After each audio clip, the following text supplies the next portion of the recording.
She's talking about abortion right now.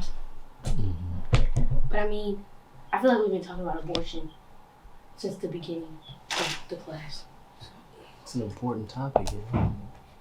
It is, but like, we're not talking about if it's right or if it's wrong.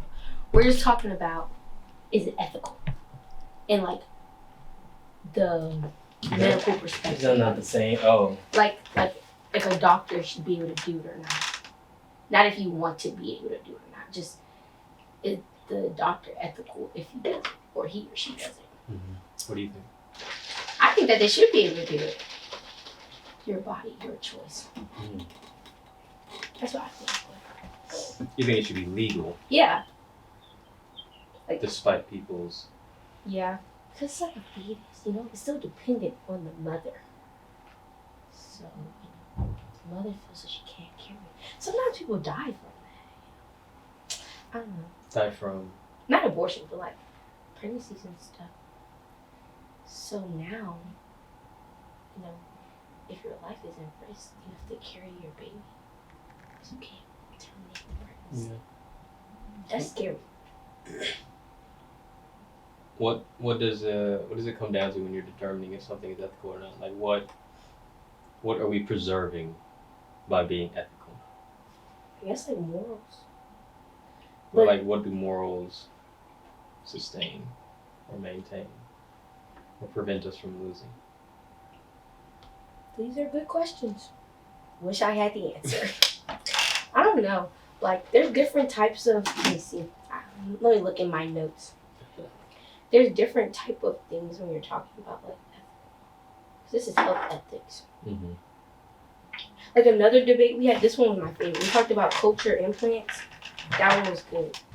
Well, what are the problems with that? Like, just saying if, okay, so this is a thing called, like, oxy-proxy decision maker. So like if you're an infant, you're still a minor, you would get your decision maker to make like big decisions for you, or even if you're an adult. But like, let's say you're incapable of making your own decisions because like whatever health place you're in right now, you get a proxy decision maker to make a decision.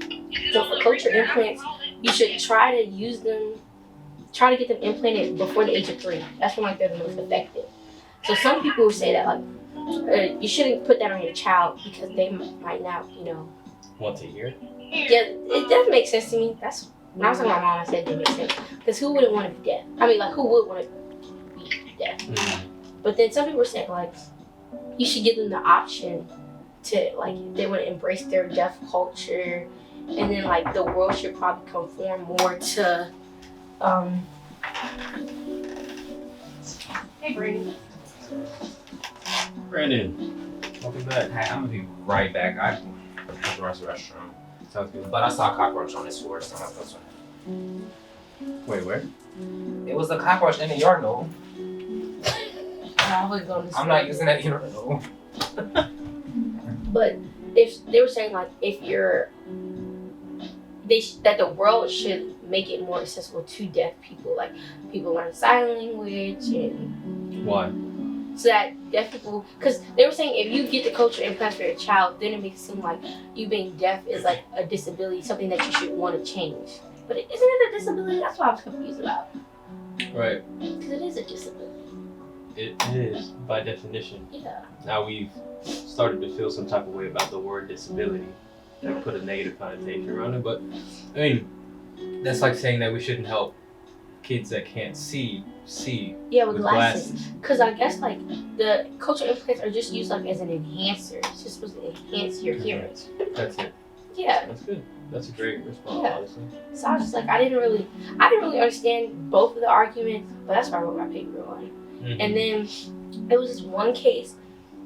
The lady wanted all her eggs, like the IVF treatment, and then she got pregnant. Like she had like 12 babies at the same time. Yeah, like they all. I don't know if she complete. Like I don't know what happened, but pretty much 12 of them. She became very fertile. Yeah, and they were saying like the doctor lost his license and stuff because you shouldn't.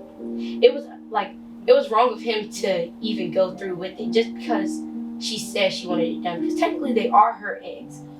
But as a doctor, you shouldn't have done it because you put her life in danger and Bruno's life in danger, I guess. For having 12 kids? Yeah. Not for having them, but like even being the possibility of even having 12. You know, that's just... Why? That's outrageous. Hold on, I can give you the... My great grandmother had at one 16. time? What do you mean at one This time? is at one time, IVF treatment at one time. Oh. Yeah, not like... So she had, I don't even know how to say that. Yeah, How like... do you say like I don't know. the triplet version of 12 kids? She had way... It was a bit much. So, Yeah. but he lost his license and stuff. And like, he probably thought that she wasn't gonna, conceive all of them, but she conceived them all. But Right, so he put a bunch in to give her the best Yeah. chance. Damn. At least we know he's good at IVF. I mean, yeah, but what was I saying? Oh yeah, they're called proxy decision makers. That's what I was trying to say earlier. Oh, so then that's the argument between extraordinary care and ordinary care. So he showed her extraordinary care, but giving her like the normal amount would have been ordinary care. Mm-hmm. So they were saying like IVF isn't wrong when it's done like through ordinary care, but when you do like extraordinary measures like this, then you're putting like their life in danger. And stuff for like medicine like for your mental health. This one doctor had given this lady like, I think it was Prozac. Yeah, Prozac to help with her depression because like I guess the other drug she was using, it wasn't effective. But then when she got the Prozac, she turned to this new person that they referred to like as super test, and then she would like she was better socially and like mentally and stuff. So then before the Prozac, she was diagnosed with clinical depression. But then once she was doing fine with the Prozac, she wasn't clinically depressed anymore. So he took her off the medicine. But like 3 months later, she went back to being like what she was before.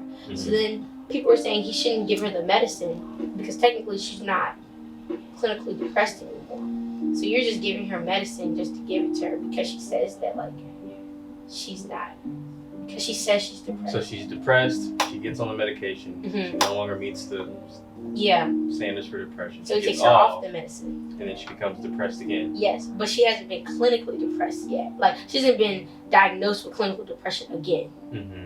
So they were saying, like, you shouldn't give her the medicine because, like, you're giving a patient medicine who doesn't have the diagnosis for it.